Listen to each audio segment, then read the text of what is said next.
الحمد لله نحمده ونستعينه ونؤمن به ونتوكل عليه ونعوذ بالله من شرور أنفسنا ومن سيئات أعمالنا من يهده الله فلا مضل له ومن يضلله فلا هادي له وأشهد أن لا إله إلا الله وحده لا شريك له وأشهد أن محمدا عبده ورسوله أرسله بالهدى ودين الحق ليظهره على الدين كله ولو كره المشركون اللهم صل على محمد وعلى آل محمد كما صليت على إبراهيم وعلى آل إبراهيم إنك حميد مجيد اللهم بارك على محمد وعلى آل محمد كما باركت على إبراهيم وعلى آل إبراهيم إنك حميد مجيد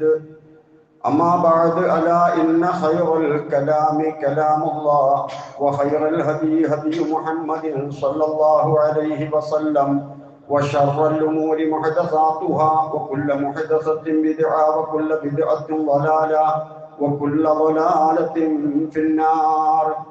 أعوذ بالله من الشيطان الرجيم. بسم الله الرحمن الرحيم. يا أيها الذين آمنوا اتقوا الله حق تقاته ولا تموتن إلا وأنتم مسلمون. اتقوا الله عباد الله. സഹോദരങ്ങളെ സഹോദരിമാരെ, അള്ളാഹുവിന്റെ വിധിവിലക്കുകൾ കൃത്യമായി മനസ്സിലാക്കി ജീവിതത്തിൽ പകർത്താൻ ശ്രമിക്കണമെന്ന് ഓർമ്മപ്പെടുത്തുന്നു, വസിയത്ത് ചെയ്യുന്നു. അള്ളാഹു അതിന് നമ്മെ അനുഗ്രഹിക്കുമാറാകട്ടെ. ഇസ്ലാം കാര്യങ്ങളിൽ റമദാൻ നമ്മൾ ഭംഗിയായി പൂർത്തിയാക്കി അള്ളാഹു സ്വീകരിക്കുമാറാകട്ടെ. റമദാനിനോടനുബന്ധിച്ച് തന്നെ സക്കാത്ത് നിർവഹിച്ചു. ഇനി ലോകം ഹജ്ജിനുള്ള തയ്യാറെടുപ്പിലാണ്. ഹജ്ജ് മാസം തുടങ്ങി. 2 മാസവും ഏതാനും ദിവസങ്ങളും നീണ്ടു നിൽക്കുന്നതാണ് അതിനോടനുബന്ധിച്ച പ്രവർത്തനങ്ങൾ. എന്നാൽ ഇസ്ലാം മുഴുവനും ഒരു കുടക്കീഴിലാക്കുന്ന ഇസ്ലാം കാര്യമാണ് 5 നേരത്തെ നമസ്കാരം. അതുമായി ബന്ധപ്പെട്ട ഉദ്ധരണികൾ വായിക്കുമ്പോൾ ഇസ്ലാം നിലനിൽക്കുന്നത് ഒരു നെടുന്തൂണിലാണ്, ഒറ്റക്കാലിൽ. ആ കുടക്കീഴിലുണ്ട് ഇസ്ലാം മുഴുവനും. അതാണ് നമസ്കാരമാണ് ഇസ്ലാമിന്റെ നെടുന്തൂൺ എന്ന് പറയുന്നത്. ബാക്കിയുള്ള ഇസ്ലാം കാര്യങ്ങളെയെല്ലാം ഈ 5 നേരത്തെ നമസ്കാരം ഉൾക്കൊള്ളുന്നുണ്ട്. അതുകൊണ്ട് തന്നെ മൻ അഖാമഹ, ആ നമസ്കാരം ആരെങ്കിലും നിലനിർത്തുകയാണെങ്കിൽ ഫഖദ് അഖാമദ്ദീൻ, അവൻ ദീന് നിലനിർത്തി. വമൻ ഹദമഹ ഫഖദ് ഹദമദ്ദീൻ, നമസ്കാരം പൊളിഞ്ഞു പോവുകയാണെങ്കിൽ ദീന് പൊളിഞ്ഞു. കാരണം അതിന്റെ നെടുന്തൂണാണല്ലോ നഷ്ടപ്പെടുന്നത്. ആഖിറത്തിലെത്തിയാൽ ആദ്യം വിചാരണ ചെയ്യപ്പെടുന്നത് നമ്മുടെ നമസ്കാരം തന്നെയാണ്. അവ്വലുമാ യുഹാസബു യൗമൽ ഖിയാമ, അവ്വലുമാ യുഹാസബു ബിഹിൽ അബ്ദു യൗമൽ ഖിയാമ, ഖിയാമത്ത് നാളിൽ ദാസൻ ആദ്യമായി വിചാരണ ചെയ്യപ്പെടുന്നത് അസ്സലാ. ഫഇൻ സ്വലുഹത് സ്വലുഹ സായിറു അമലിഹി, അത് ശരിയായാൽ ബാക്കിയുള്ളതൊക്കെ ശരിയായി. വഇൻ ഫസദത് ഫസദ സായിറു അമലിഹി, നമസ്കാരത്തിന്റെ കാര്യം മോശമായാൽ ബാക്കിയുള്ളതൊക്കെ മോശമായി. മഹ്ശറിലെത്തിയാൽ അള്ളാഹുവുമായുള്ള കടബാധ്യത അത് വിചാരണക്കെടുക്കുന്നത് ആദ്യമായി നമസ്കാരമാണ്. അവരുടെ നമസ്കാരം എങ്ങനെ ഉണ്ട് നോക്ക്. അത് സ്വാലിഹായി കിട്ടിയാൽ, അഥവാ പാഴാക്കിയിട്ടില്ല, അള്ളാഹുവിങ്കൽ പ്രദർശിപ്പിക്കാൻ പറ്റും, ആ രൂപത്തിലുള്ള നമസ്കാരമാണ്, സ്വാലിഹാണ്. എങ്കിൽ അവന്റെ കാര്യം കഴിച്ചലായി, രക്ഷപ്പെട്ടു. വല്ല പോരായ്മകളും ഉണ്ടെങ്കിൽ സുന്നത്ത് നമസ്കാരം എടുത്തിട്ടത് പൂർത്തിയാക്കാൻ അള്ളാഹു മലക്കുകൾക്ക് ഓർഡർ കൊടുക്കും. അങ്ങനെ അവന്റെ നമസ്കാരം ശരിയായി കഴിഞ്ഞാൽ രക്ഷപ്പെടുമെന്നാണ് റസൂലുള്ളാഹി സ്വല്ലല്ലാഹു അലൈഹി വസല്ലമ പറയുന്നത്. നമ്മളൊക്കെ നമസ്കരിക്കുന്നവരാണ്, പക്ഷേ പലവിധ വീഴ്ചകളും നമസ്കാരത്തിലുണ്ട്. കൃത്യസമയത്ത് നമസ്കരിക്കുക, ജമാഅത്തായിട്ട് നമസ്കരിക്കുക, പരമാവധി ഖുശൂഓടുകൂടി ഭക്തിയോടുകൂടി നമസ്കരിക്കുക. ഈ വിഷയത്തിലെല്ലാം അല്ലറ ചില്ലറ അപാകതകൾ സംഭവിച്ചു കൊണ്ടിരിക്കുന്നവരാണ് നമ്മൾ. നെടുന്തൂണായ നമസ്കാരത്തിന്റെ കാര്യത്തിൽ കൂടുതൽ ശ്രദ്ധ ചെലുത്തുകയും ഇനി മുതൽ കൂടുതൽ നന്നാക്കിക്കൊള്ളാം എന്ന് അല്ലാഹുവിന് വാക്ക് കൊടുത്തുകൊണ്ട് ന്യൂനതകളൊക്കെ പരിഹരിക്കാനുള്ള പരിശ്രമം നമ്മുടെ ഭാഗത്തു നിന്ന് ഉണ്ടാകണം. ഇസ്ലാം കാര്യം 5 ആ 5 കാര്യങ്ങളെയും നമസ്കാരം ഉൾക്കൊള്ളുന്നുണ്ട്. ഒന്ന് ഷഹാദത്ത് കലിമയാണല്ലോ. നമസ്കാരത്തിന് വേണ്ടി ബാങ്ക് കൊടുക്കുമ്പോൾ 2 തവണ ഷഹാദത്ത് കലിമ, അഷ്ഹദു അല്ലാ ഇലാഹ ഇല്ലല്ലാഹ് 2 പ്രാവശ്യം, അഷ്ഹദു അന്ന മുഹമ്മദർ റസൂലുള്ളാഹ് 2 പ്രാവശ്യം. ഇത് ബാങ്ക് കൊടുക്കുന്ന ആള് മാത്രം പറഞ്ഞാൽ പോരാ, മഹല്ല് നിവാസികൾ മുഴുവനും അത് കേൾക്കുകയാണല്ലോ. മറ്റെല്ലാ പണികളും നിർത്തിവെച്ച് എല്ലാവരും പറയണമെന്നാണ്. അപ്പൊ ഷഹാദത്ത് കലിമ പൂർണ്ണമായി. പിന്നെ വീട്ടിൽ നിന്ന് ഒളൂ ചെയ്ത് കഴിഞ്ഞാൽ വീണ്ടും ഷഹാദത്ത് ആരംഭിക്കുകയാണ് നമസ്കാരത്തിന്റെ ഭാഗമായി. ഒളുവിന്റെ പ്രാർത്ഥന, അഷ്ഹദു അല്ലാ ഇലാഹ ഇല്ലല്ലാഹ് വഹ്ദഹു ലാ ശരീക ലഹു വഅഷ്ഹദു അന്ന മുഹമ്മദൻ അബ്ദുഹു വറസൂലുഹു. ഒളുവിന്റെ പ്രാർത്ഥനയിൽ നമ്മൾ ഷഹാദത്ത് ചൊല്ലും. ഇനി ഇഖാമത്ത് കൊടുക്കുമ്പോൾ ഒന്നുകൂടി ഷഹാദത്ത് ആവർത്തിച്ചു. നമസ്കാരത്തിലേക്ക് പ്രവേശിച്ചു കഴിഞ്ഞാൽ എല്ലാവരും തശഹ്ഹുദ് ഷഹാദത്ത് കലിമ വീണ്ടും ചൊല്ലുകയാണ്. തശഹ്ഹുദ് എന്നാണ് ഒരു റുക്നിന്റെ പേര് തന്നെ നമസ്കാരത്തിലെ അത്തഹിയ്യാത്ത്, അതില് ഷഹാദത്ത് കലിമ ചൊല്ലുകയാണ്. അപ്പൊ ഷഹാദത്ത് എന്ന ഘടകം അതിനെ നമസ്കാരം ഉൾക്കൊള്ളുന്നുണ്ട്. അല്ലെങ്കിൽ തന്നെ മെമ്പർഷിപ്പ് എന്ന നിലക്കുള്ള ഷഹാദത്ത് ജീവിതത്തിൽ ഒറ്റത്തവണയാണ് ഒരാൾ ഇസ്ലാം സ്വീകരിക്കുമ്പോൾ നിർബന്ധമായി വരുന്നത്. ഇനി നമുക്ക് സക്കാത്ത് എടുക്കാം. നമസ്കാരത്തിൽ സക്കാത്തുണ്ട്. അതായത് പണം സമ്പാദിക്കാൻ ഏറ്റവും ആവശ്യമായത് നമ്മുടെ സമയമാണ്. ആ സമയമാണ് നമസ്കാരത്തിന് നൽകുന്നത്. സമയത്തിന്റെ ഒരു ഭാഗം എടുത്തിട്ട് കൊടുക്കുക. അല്ലാഹു തആല നമസ്കാരത്തെ സംബന്ധിച്ച് പറഞ്ഞത് തന്നെ കിതാബം മൗഖൂത്ത, സമയം നിർണയിക്കപ്പെട്ട നിലക്കുള്ള നിർബന്ധ ഘടകമാണ് നമസ്കാരം. അപ്പൊ സമയം എടുത്തിട്ട് നമസ്കാരത്തിന് വേണ്ടി നമ്മൾ കൊടുക്കുന്നു. അതുപോലെ തന്നെ നമസ്കാരത്തില് നോമ്പിന്റെ എല്ലാ ഘടകങ്ങളും നമ്മൾ ഉൾക്കൊള്ളുന്നുണ്ട്. നോമ്പിന്റെ പ്രധാനപ്പെട്ട ഘടകം എന്താ? ഇംസാക്ക്, അന്നപാനീയങ്ങൾ ഒഴിവാക്കൽ. അത് നമസ്കാരത്തിലും ഉണ്ട്. കഫക്കെട്ടുണ്ട്, തലവേദന ഉണ്ട്, വിക്സ് ഗുളിക വായിലിട്ട് നിസ്കരിക്കാൻ പറ്റൂല, ഭക്ഷണം കഴിക്കാൻ പറ്റൂല, ഒന്നും കുടിക്കാൻ പറ്റൂല. ഒന്നുകൂടി കടന്നിട്ട് നോമ്പിന് പറ്റുന്നത് പോലും നമസ്കാരത്തിൽ പറ്റൂല. സംസാരം പാടില്ല, നമസ്കാരത്തിന്റെ പുറത്തുള്ള പ്രവർത്തനവും പാടില്ല. അപ്പോൾ ഇംസാക്ക്, വെടിയുക, ഒഴിവാക്കുക, പിടിച്ചു നിൽക്കുക എന്ന നോമ്പിന്റെ കാതലായ വശം നമുക്ക് നമസ്കാരത്തിലൂടെ അനുഭവിക്കാൻ കഴിയുന്നു. സുബഹിയും കഴിഞ്ഞിട്ടങ്ങ് ഇറങ്ങാണ് പണിക്ക്.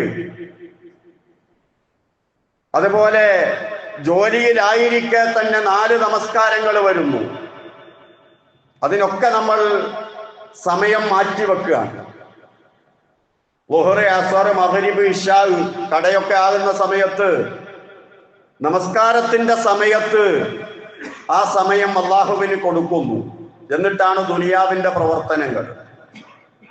എന്നിട്ട് പോലും അത് പരിഗണിക്കാത്ത ആളുകൾക്ക് ലഭിക്കാത്ത ബറക്കത്ത് നമസ്കാരം നിർവഹിച്ചുകൊണ്ട് ജോലി ചെയ്യുന്ന ആളുകൾക്ക് പ്രത്യേകമായി അല്ലാഹു നൽകും. സുബഹി നിസ്കരിച്ചില്ല പിന്നെ ബർക്കത്തില്ലല്ലോ. റസൂലുള്ളാഹി സ്വല്ലല്ലാഹു അലൈഹി വസല്ലം പറയാറുണ്ട്, അല്ലാഹുമ്മ ബാരിക് ലി ഉമ്മത്തി ഫീ ബുകൂരിഹാ, എന്റെ ഉമ്മത്തിന് പ്രഭാതത്തിൽ ബർക്കത്ത് ചെയ്യണേ അല്ലാഹ്.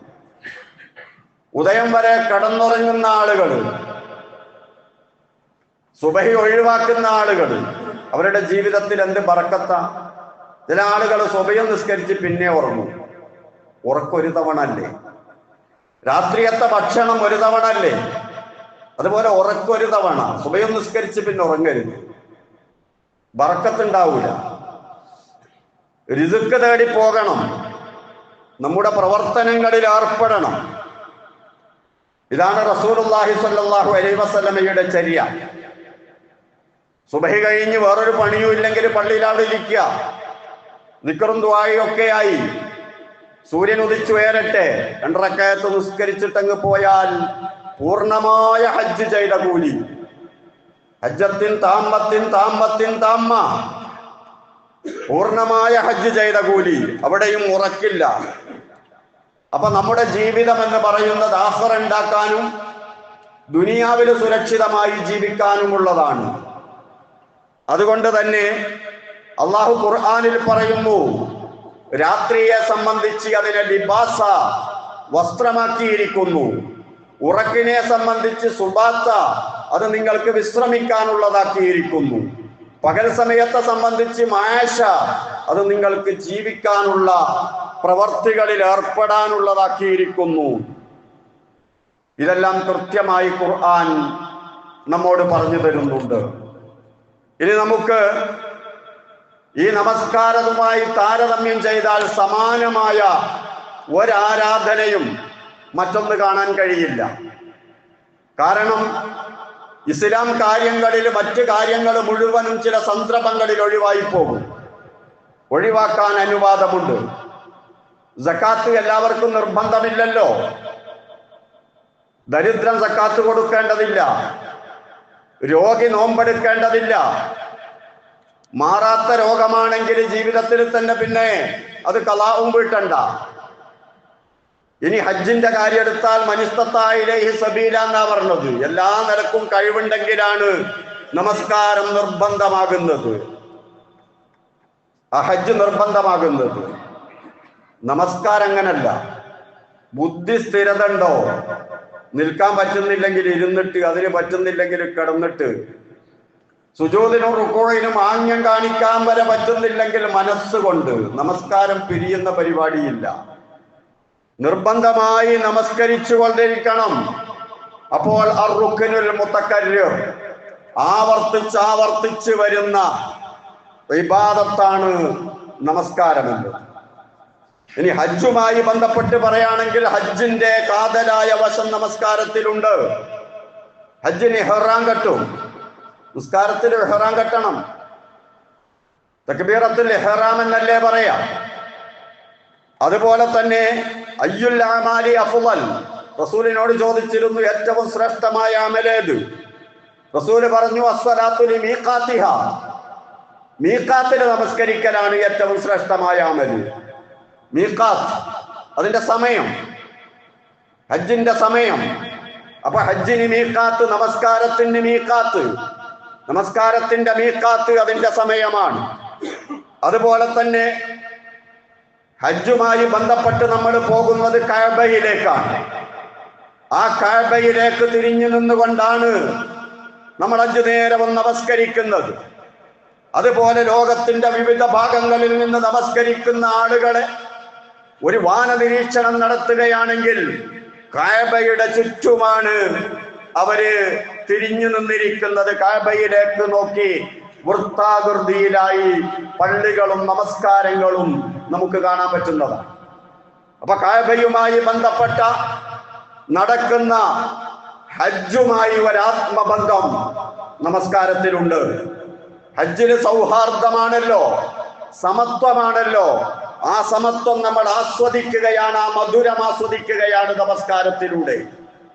കാലോട് കാല് ചേർന്ന്, തോളോട് തോള് ചേർന്ന്, പണക്കാരനും പാവപ്പെട്ടവനും പണ്ഡിതനും അല്ലാത്തവനും എന്ന ഒരു വ്യത്യാസവുമില്ലാതെ വെറും മനുഷ്യൻ അള്ളാഹുവിന്റെ ദാസൻ എന്ന അടിസ്ഥാനത്തിൽ എല്ലാവരും പരസ്പരം ചേർന്ന് നിൽക്കുകയാണ്.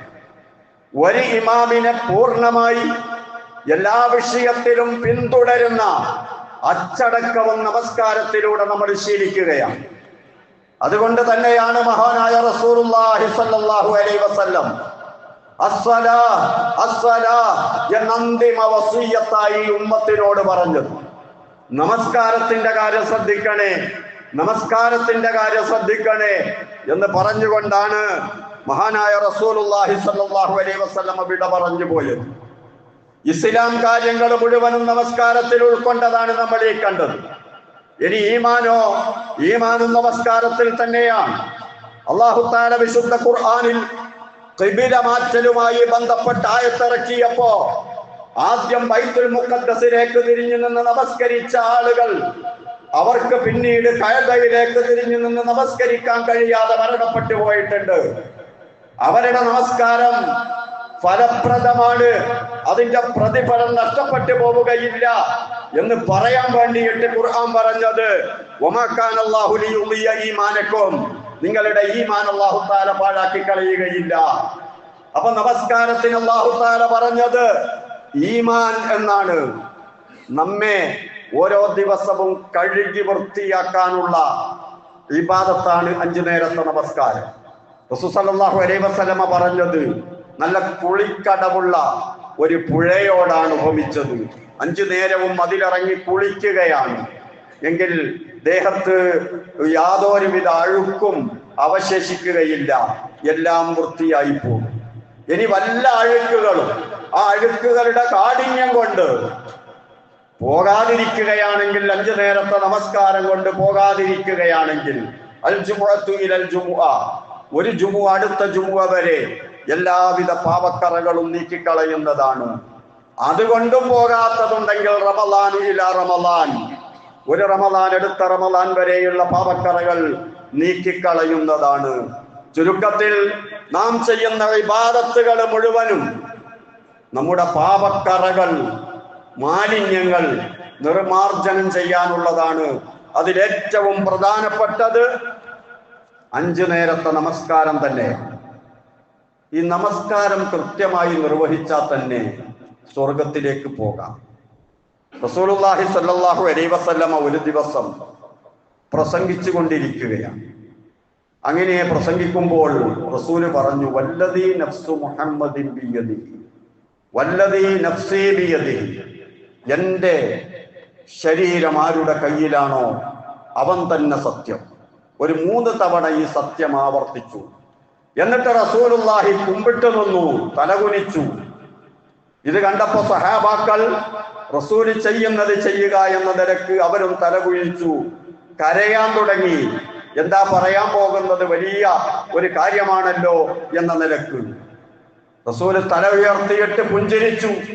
പ്രസന്ന മുഖത്തോടുകൂടി റസൂലുള്ളാഹി പറഞ്ഞു, നിങ്ങൾ കൃത്യമായി നമസ്കരിക്കുക, നിങ്ങളുടെ സക്കാത്ത് കൊടുക്കുക, നിങ്ങൾ റമളാൻ മാസത്തിൽ നോമ്പെടുക്കുക, അല്ലാഹ് വിലക്കിയ കുറ്റകൃത്യങ്ങളിൽ നിന്നൊക്കെ ഒന്ന് വിട്ടുനിൽക്കുക, നിങ്ങൾക്ക് സ്വർഗത്തിലേക്ക് പോകാം.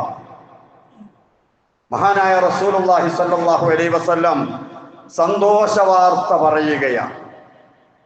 അതുപോലെ നമസ്കാരം ഒഴിവാക്കിയാലോ ഭീമമായ ശിക്ഷയാണ്. അല്ലാഹു സുബ്ഹാനഹു വ തആല ഖുർആനിൽ പറയുന്നുണ്ട്, നരകത്തിന് 7 കവാടങ്ങളുണ്ട്. ഖുർആന്റെ നസ്സാൻ 7 കവാടം. അല്ലാഹു പറഞ്ഞില്ലേ,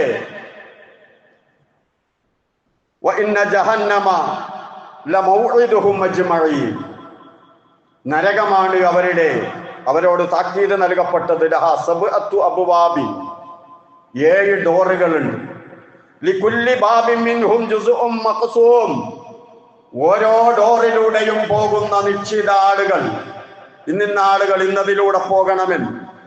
അതിലൊരു ഡോറിന്റെ പേര് സഖർ എന്ന, ഒരു നരകത്തിന്റെ പേര് സഖർ എന്ന്. അല്ലാഹു പറയാമാ സലക്കക്കും ഫീ സഖർ, നിങ്ങളെന്തേ സഖറിലെത്തിയത്? ഖാലൂ ലം നകു മിനൽ മുസല്ലീൻ, ഞങ്ങൾ നിസ്കരിച്ചിരുന്നില്ല. അപ്പൊ നിസ്കരിക്കാത്ത മനുഷ്യന്മാർക്ക് പോകാനുള്ള സഖർ എന്ന നരകമുണ്ട് എന്ന് വിശുദ്ധ ഖുർആൻ വലം നകുൻ നുത്ഇമുൽ മിസ്കീൻ അതിനോട് ചേർത്ത് പറയാണ്, ഞങ്ങൾ മിസ്കീന്മാർക്ക് ഭക്ഷണവും കൊടുത്തില്ല. സക്കാത്തിന്റെ കാര്യവും നിസ്കാരത്തിന്റെ കാര്യവും അവതാളത്തിലായി പോയി, അവർക്ക് പോകാനുള്ളതാണ്. അള്ളാഹുവിന്റെ റസൂല് നൽകിയ താക്കീത് നമസ്കരിക്കാത്ത മുസ്ലിമേ അല്ല. സമുദായത്തിന്റെ പേര് കൊടുത്തത് അറബി പേരിട്ടത് കൊണ്ടൊന്നും കാര്യമില്ല. ബൈനൽ അബ്ദി വ ബൈനൽ കുഫ്രി തർക്കുസ്സലാം.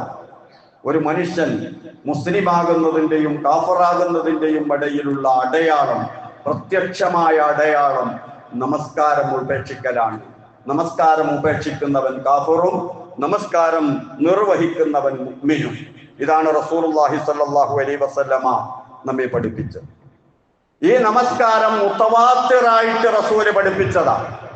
മുത്തവാത്തിറായിട്ട് പഠിപ്പിക്കുക എന്ന് പറഞ്ഞാൽ കളവ് വരാൻ യാതൊരുവിധ സാധ്യതയുമില്ലാത്ത ഒരു വലിയ സംഘം മറ്റൊരു വലിയ സംഘത്തിന് കൈമാറി, അവർ അതിലേറെ വലിയ ഒരു സംഘത്തിന് കൈമാറി, അങ്ങനെ കൈമാറി വന്നതാണ് നമസ്കാരം. ഇതുപോലെ വേറൊന്ന് കാണാൻ കഴിയില്ല. മഹാനായ റസൂലുള്ളാഹി സ്വല്ലല്ലാഹു അലൈഹി വസല്ലം 10 കൊല്ലം മദീനയിൽ നമസ്കരിച്ച് കാണിച്ചു കൊടുത്തു. കണ്ടുപഠിച്ചതാണ് സഹാബത്ത് നമസ്കാരം. ഏതാണ്ട് 18,000 നമസ്കാരം റസൂലുള്ളാഹി സ്വല്ലല്ലാഹു അലൈഹി വസല്ലം ഈ 10 കൊല്ല കാലയളവിൽ മദീനയിൽ വെച്ച് നിർവഹിക്കുമ്പോൾ സഹാബാക്കൾ അത് കണ്ടു മനസ്സിലാക്കി. 1,00,000-ൽ പരം സഹാബാക്കൾ റസൂലുള്ളാഹിയുടെ നമസ്കാരം കണ്ട് മനസ്സിലാക്കി ജീവിതത്തിൽ പകർത്തി. എന്നിട്ട് റസൂലുള്ളാഹി പറഞ്ഞു, സല്ലു കമാ റഅയ്തുമൂനി ഉസല്ലി, ഞാൻ എപ്രകാരം നമസ്കരിക്കുന്നതായി നിങ്ങൾ കണ്ടുവോ ആ കണ്ടതുപോലെ നിങ്ങൾ നമസ്കരിക്കുക. അപ്പോൾ കണ്ട് മനസ്സിലാക്കിയിട്ട് പകർത്തുകയാണ്. ആ 1,00,000-ൽ പരം വരുന്ന സഹാബാക്കൾ ഏതാണ്ട് 1 നൂറ്റാണ്ട് കാലം റസൂലുള്ളാഹിയുടെ വഫാത്തിന് ശേഷം പല രാജ്യങ്ങളിലും പോയി അതിലേറെ ലക്ഷക്കണക്കിന് ആളുകൾക്ക് കൈമാറിക്കൊടുത്തു നമസ്കാരം. ഹജ്ജിന് ഒരൊറ്റ തവണയാണ് റസൂലുള്ളാഹി നേതൃത്വം നൽകിയത്. 18,000-ൽ പരം നമസ്കാരം റസൂല് തന്നെ നേതൃത്വം നൽകി പഠിപ്പിച്ചിട്ടാണ് പറഞ്ഞത്, ഇതുപോലെ നിങ്ങൾ നമസ്കരിക്കുവീനെന്ന്. ആ നമസ്കാരത്തിന്റെ ഘടകങ്ങളിൽ ഒരു മാറ്റത്തിരുത്തലുകൾക്കും വിധേയമാകാത്ത വിധം ഉള്ള കാര്യങ്ങൾ റസൂല് പഠിപ്പിച്ചിട്ടുണ്ട്. 2 സുജൂദ്, 1 റക്അത്തിൽ, 1 റുകൂഅ്, 1 നൃത്തം, അതുപോലെ തന്നെ ഒരിടയിലിരുത്തം. ഇതുപോലുള്ള കാര്യങ്ങൾക്ക് യാതൊരു മാറ്റവും ഇല്ല. ഫാത്തിഹ ഓതൽ റുക്നായ സംഗതികൾ. എന്നാൽ ചിലത് വൈവിധ്യങ്ങളോടുകൂടി പഠിപ്പിച്ചിട്ടുണ്ട്. അതിൽ വൈവിധ്യമാകാം. തശഹ്ഹുദിന്റെ വ്യത്യസ്തമായ രൂപങ്ങള്, പ്രാരംഭ പ്രാർത്ഥനയുടെ വ്യത്യസ്തമായ റിപ്പോർട്ടുകള്, തശഹ്ഹുദിന് ശേഷമുള്ള സ്വലാത്ത്, റസൂലിന്റെ പേരിൽ സ്വലാത്ത് ചെല്ലുന്നതിന്റെ വ്യത്യസ്തമായ റിപ്പോർട്ടുകള്, അതുപോലെ അത്തഹിയ്യാത്തുകളിൽ കൈ ചൂണ്ടിപ്പിടിക്കുന്നതും അത് ഇളക്കുന്നതും, ഇതുപോലെ വ്യത്യസ്തമായ വൈവിധ്യങ്ങളും നമസ്കാരത്തിന് റസൂലുള്ളാഹി പഠിപ്പിച്ചിട്ടുണ്ട്. ഇതെല്ലാം സഹാബാക്കളെ റസൂലിൽ നിന്ന് തന്നെ കേട്ടും കണ്ടും പഠിച്ചിട്ടാണ് അവർ ജീവിതത്തിൽ പകർത്തിയത്. അപ്പോൾ ഈ 1,00,000-ൽ പരം വരുന്ന സഹാബാക്കൾ നമസ്കരിച്ച നമസ്കാരം മുഴുവനും റസൂലുള്ളാഹിയിൽ നിന്ന് പഠിച്ചതാണ്. അവരുടെ നമസ്കാരം ശരിയാണ്, അവർ പഠിപ്പിച്ചത് ശരിയാണ്. ലോകം അതിങ്ങനെ പകർത്തി വന്നുകൊണ്ടേയിരിക്കുകയാണ്. ഈ രൂപത്തിൽ മഹാനായ റസൂലുള്ളാഹി സ്വല്ലല്ലാഹു അലൈഹി വസല്ലം പഠിപ്പിച്ചെടുത്ത അതേ നമസ്കാരമാണ് ഒരു വ്യത്യാസവുമില്ലാതെ നമ്മുടെ കരങ്ങളിൽ ഇന്ന് കിട്ടിയിരിക്കുന്നത്. നമ്മുടെ ജീവിതകാലത്ത് നമ്മളത് പകർത്തി ജീവിക്കുക, നമ്മുടെ മക്കൾക്ക് അത് നമ്മൾ കൈമാറുക. നിയമങ്ങൾ കാണാതെ പഠിപ്പിച്ചാൽ നമസ്കാരം നിർവഹിക്കാൻ കഴിയില്ല. മദ്രസകളിൽ നിന്നൊക്കെ അതിന്റെ നിയമങ്ങളാണ് പഠിപ്പിക്കുന്നത്. നമസ്കാരത്തിന്റെ സമയം മദ്രസ ടൈമിന്റെ കാര്യത്തിൽ കൂട്ടത്തിലില്ല.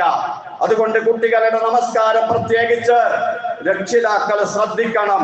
അവരെങ്ങനെ സുജൂദ് ചെയ്യുന്നു, കാലുവെക്കുന്നത് എങ്ങനെ, വുളൂ ചെയ്യുന്നത് എങ്ങനെ, മദ്രസയിലയക്കുന്നുണ്ടല്ലോ പഠിച്ചിട്ടുണ്ടാകും എന്ന് കരുതിയിട്ട് വിട്ടുകളയാൻ പാടില്ല എന്ന് സാന്ദർഭികമായി ഉണർത്തുകയാണ്.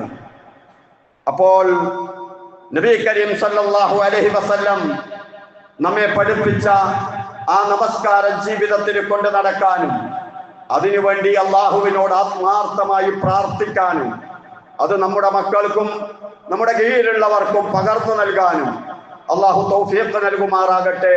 അഖൂലു ഖൗലി ഹാദാ വഅസ്തഗ്ഫിറുല്ലാഹൽ അളീമ ലീ വലക്കും വഅസ്തഗ്ഫിഹി അന്നി വഅൻകും വഅൻ ജമീഇൽ മുസ്ലിമീന വൽ മുഅ്മിനീന അജ്മഈന ഫസ്തഗ്ഫിറൂ ഇന്നഹു ഹുവൽ ഗഫൂറുർ റഹീം.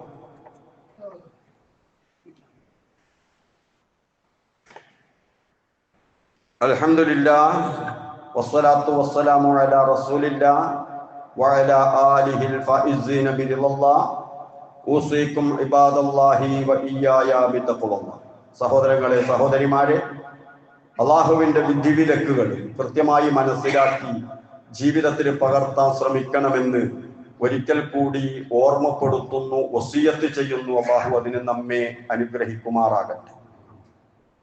നമസ്കാരവുമായി വളരെ ബന്ധമുള്ള ഒരു വിഷയമാണ് വഖഫ്. ഇബാദത്ത് ചെയ്യാൻ, നമസ്കരിക്കാൻ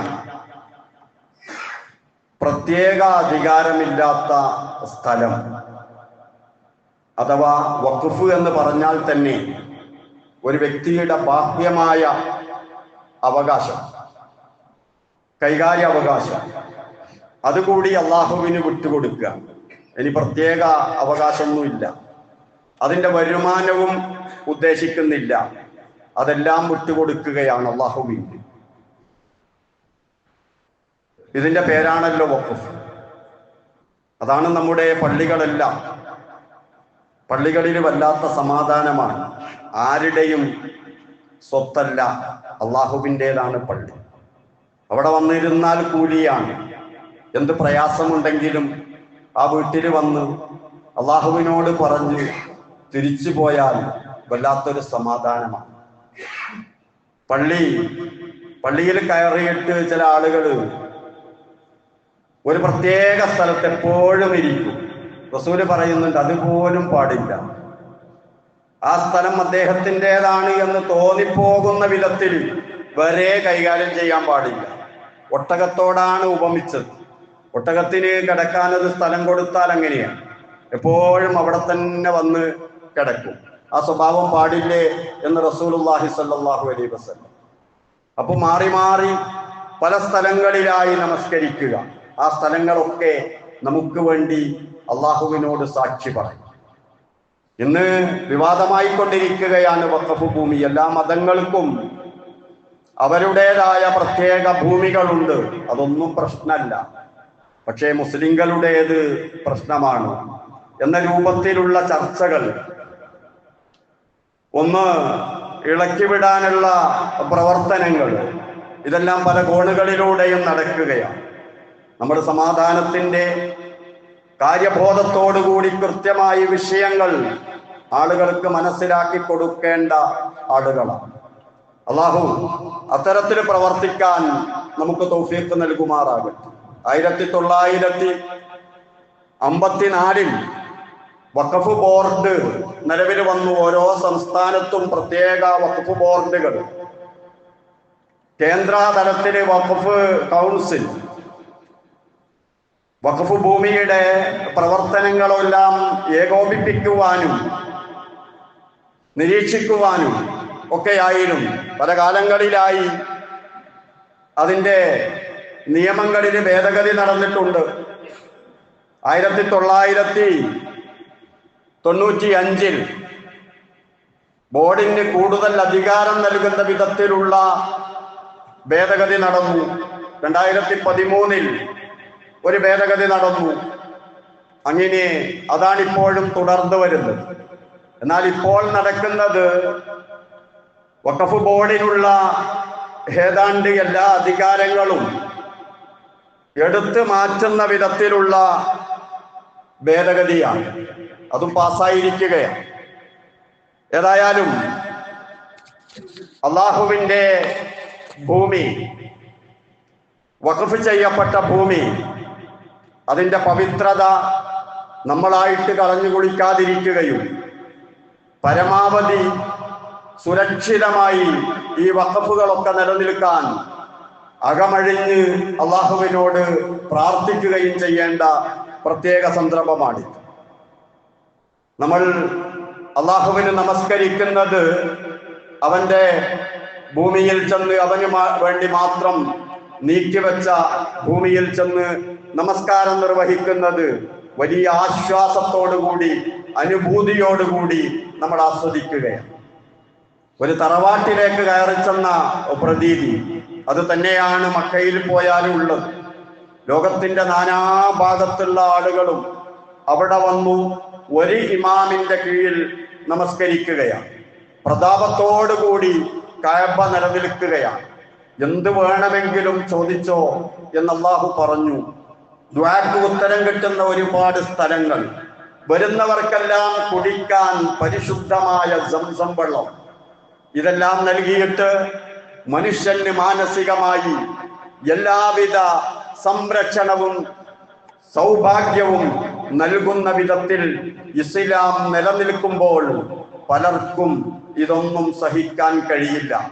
കാരണം പകരം വെക്കാൻ ഒന്നുമില്ലല്ലോ ആരുടെ കയ്യിലും.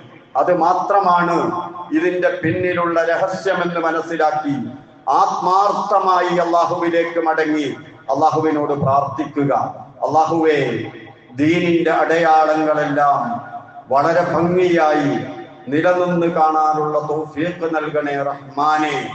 നിന്റെ ഭവനങ്ങളും വഖഫ് ഭൂമികളും കൂടുതൽ സുരക്ഷിതമായി സംരക്ഷിക്കപ്പെടുന്ന സാഹചര്യം ഉണ്ടാക്കണേ റഹ്മാനെ. അള്ളാഹുവേ, മുസ്ലിമായി ജീവിക്കാനും ഈമാനോടുകൂടി മരണപ്പെടാനും തൗഫീഖ് നൽകണേ റഹ്മാനെ. അള്ളാഹുവേ, ഞങ്ങളുടെ കൂട്ടത്തിൽ പ്രവർത്തിക്കുന്നവർ ഹോസ്പിറ്റലിൽ കിടക്കുകയാണ്. റഹ്മാനെ, നിനക്കറിയാം അവരുടെ പരിക്കുകളും അവരുടെ പ്രയാസങ്ങളും നിനക്കറിയാം. നീ സുഖപ്പെടുത്തണേ റഹ്മാനെ. ശിഫ നൽകണേ റഹ്മാനെ. ശിഫ നൽകി അനുഗ്രഹിക്കണേ റഹ്മാനെ. അള്ളാഹുവേ, ഒരുപാട് പ്രയാസങ്ങളുള്ളവരുണ്ട്. എല്ലാം നിനക്കറിയാം. പ്രയാസങ്ങളെല്ലാം നീക്കിത്തരണേ റഹ്മാനെ. ഇസ്സത്തോടുകൂടി ജീവിക്കാൻ തൗഫീഖ് നൽകണേ റഹ്മാനെ. മുസ്ലിമായി ജീവിക്കാൻ, ഈമാനോടെ മരണപ്പെടാൻ, കുടുംബസമേതം സ്വർഗത്തിലേക്ക് പോകാൻ തൗഫീഖ് നൽകി അനുഗ്രഹിക്കണേ റഹ്മാനെ. ഞങ്ങളിൽ നിന്ന് മരണപ്പെട്ടു പോയവരുടെ ഖബറിടം സ്വർഗമാക്കണേ റഹ്മാനെ. സുരക്ഷിതത്വവും സമാധാനവും നൽകി അനുഗ്രഹിക്കണേ റഹ്മാനെ. اللهم اغفر للمؤمنين والمؤمنات والمسلمين والمسلمات الأحياء منهم والأموات. ربنا آتنا في الدنيا حسنة وفي الآخرة حسنة وقنا عذاب النار. ربنا تقبل منا إنك أنت السميع العليم وتب علينا إنك أنت التواب الرحيم. آمين برحمتك يا أرحم الراحمين.